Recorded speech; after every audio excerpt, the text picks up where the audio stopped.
plan. We have a plan. দেশে ফিরেই তারেক রহমানের এই বাক্য শুনে সমৃদ্ধশালী দেশ গড়তে স্বপ্ন দেখতে শুরু করে মানুষ। কিন্তু দেশ গড়ার কথা বলে একের পর এক ভয়ঙ্কর প্ল্যান বাস্তবায়ন করছেন তারেক রহমান।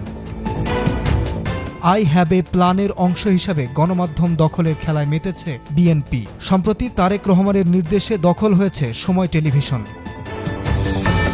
রাজনৈতিক হস্তক্ষেপে চর দখলের মতো দখল হয়েছে সময় টিভি। আর এই দখলে সামনের সারি থেকে নেতৃত্ব দিচ্ছেন লন্ডন প্রবাসী তারেক রহমানের রাজনৈতিক সহযাত্রী জুবায়ের বাবু, যিনি ২৫ ডিসেম্বর তারেক রহমানের সঙ্গে একই ফ্লাইটে দেশে এসেছেন। দেশে এসেই ঢাকা মহানগর দক্ষিণের নেতা ইশরাক হোসেনের সহায়তায় সরাসরি দখলে নিয়েছেন সময় টিভি।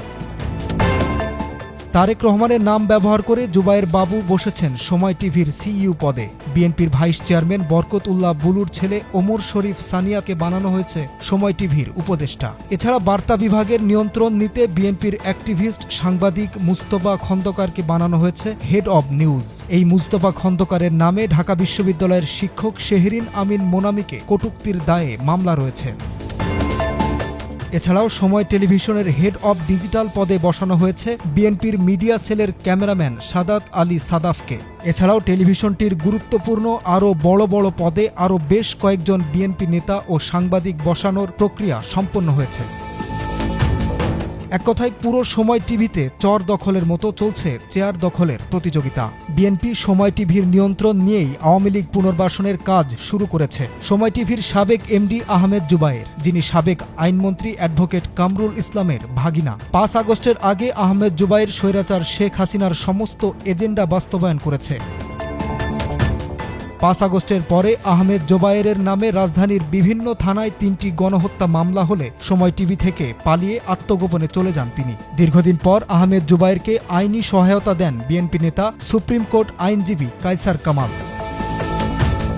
কায়সার কামালদের সহযোগিতায় আবারও আহমেদ জোবায়ের সময় টিভিতে ফিরে আসে। মোটা টাকার বিনিময়ে বিএনপির নেতারা আহমেদ জোবায়েরকে সময় টিভিতে পুনর্বাসন করে। আহমেদ জোবায়ের এখন সময় টিভির স্বঘোষিত এমডি।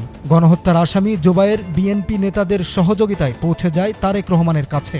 ১০ জানুয়ারি সাংবাদিকদের সঙ্গে তারেক রহমানের মতবিনিময় অনুষ্ঠানে সময় টিভি দখল করা বিএনপি নেতারা আহমেদ জোবায়েরকে তারেক রহমানের সঙ্গে বৈঠক করার ব্যবস্থা করে দেয়। সেই ভিডিও সামাজিক যোগাযোগ মাধ্যমে ব্যাপক সমালোচনার ঝড় তুলেছে। হাসিনা আমলে আহমেদ জোবায়েরের সকল অপকর্মের সাক্ষী খান মোহাম্মদ রুমেল। রুমেল তখন সময় টিভির চিফ রিপোর্টার। রুমেল মূলত সিআরআই এর বেতনভুক্ত কর্মী, কিন্তু সে অফিস করত সময় টিভিতে। এই রুমেল সময় টিভিকে সিআরআই এর ক্যান্টনমেন্ট বানিয়ে ফেলে। অভ্যুত্থানের পর সময় টিভির কর্মীরা খান মোহাম্মদ রুমেলকে বের করে দেয়, কিন্তু বিএনপি দখল নেওয়ার পরপরই খান মোহাম্মদ রুমেলকে এডিটোরিয়াল চিফ হিসাবে নিয়োগ দিয়েছে।